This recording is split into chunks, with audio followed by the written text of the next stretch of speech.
Bharatiya Janata party के उम्मीदवारों ने नामांकन पत्र दाखिल किया। तो चलिए जानते हैं इस समय उपस्थित ओबीसी आयोग के अध्यक्ष हंसराज अहीर और पूर्व विधायक संजीव रेड्डी बोदकुरवार ने इस संदर्भ में अपनी प्रतिक्रिया में क्या कहा। भारतीय जनता पार्टी के उम्मीदवारों ने नामांकन पत्र दाखिल किया। उम्मीदवारों के नामांकन पत्र दाखिल करते समय ओबीसी आयोग के अध्यक्ष हंसराज अहीर और पूर्व विधायक संजीव रेड्डी बोदकुरवार इनकी उपस्थिति थी। नगर अध्यक्ष के साथ 29 जगहों पर भी विजय प्राप्त करेंगे, ऐसा विश्वास इस समय ओबीसी आयोग के अध्यक्ष हंसराज अहीर ने व्यक्त किया। मागा नगरपालिका निवडणूक झाली तेव्हा या ठिकाणी मी 90% सुद्धा जिंकल्याचा रेकॉर्ड आहे।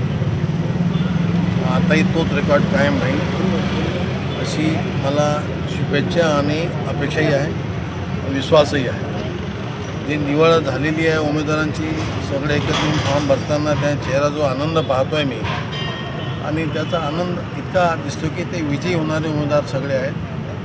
योग्य निवड आणि योग्य पक्ष असं माझं मत आहे आणि आमच्या देशामध्ये आजच्या स्थितीला लोकांचं कमळाच्या फुलाबद्दल प्रचंड आकर्षण आहे। मोदीजींवर प्रचंड विश्वास आहे लोकांचा। बिहारने दाखवलेला आहे।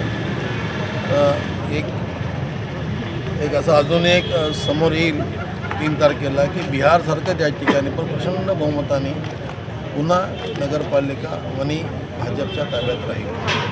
असं आहे, उमेदवार ही मरेपर्यंत राहू शकत नाही। उमेदवारी बदलत असतात उमेदवार, त्याला काय फरक पडतो।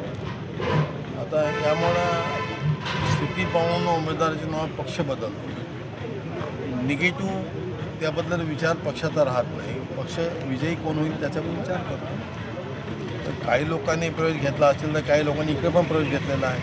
की राजकारणामध्ये ही सतत प्रक्रिया आहे, लोकशाहीचा एक मार्ग आहे। तर असं नाही की दुनियानं 100% नाकारलेलं आहे, काही ना काही देत असतात आणि बदल उमेदवारामध्ये हा अनेकदा होतो किंवा पहिल्यांदा होत नाही। लोकांनी सहन केलं पाहिजे।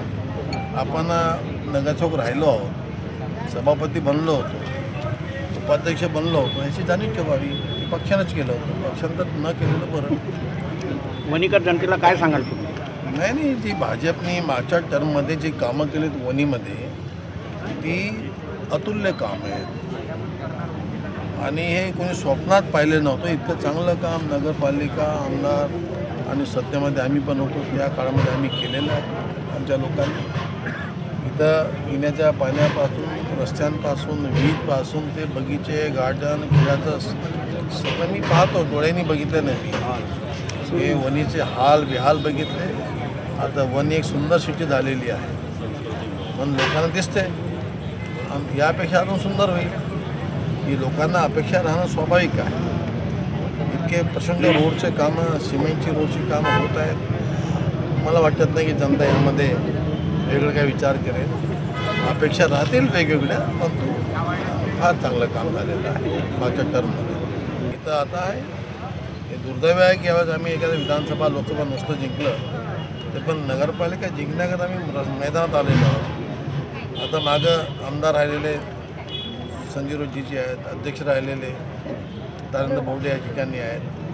आमच्यावर मी पण खासदार राहिलो आहे। आमच्यावर लोकांचं कर्ज आहे, तिघांवर आहे, सगळ्यांवर आहे। ते मतांचं कर्ज आम्ही सेवेतून फेडण्याचा प्रयत्न करू। तो वहीं इस समय पूर्व विधायक संजीव रेड्डी बोदकुरवार ने भी इस संदर्भ में क्या कहा, आइए सुनते हैं। मनसेचे नेते वणी शहराचे अध्यक्ष अंतुजी बोडे यांनी आपल्या अनेक प्रमुख कार्यकर्त्यांसह भाजपमध्ये प्रवेश केला।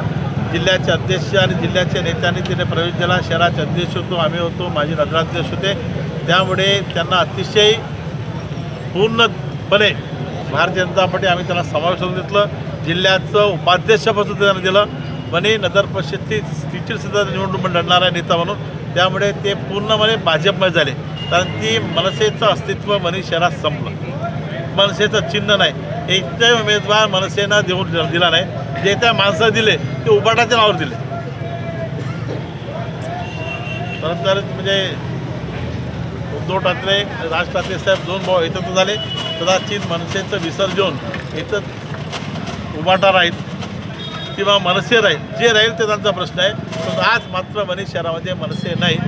कदाचित नंदुजी बोडेंना उबाटाच्या चिन्हावर लढणं, उबाटासोबत जाणं त्यांच्या सत्सव्य बुद्धीला पटलं नसेल, म्हणून त्यांनी प्रामाणिकपणे भाजपामध्ये आला आहे. जिल्ह्याचे नेतृत्व, जिल्ह्याचे उपाध्यक्ष विराजमान झाले आहे.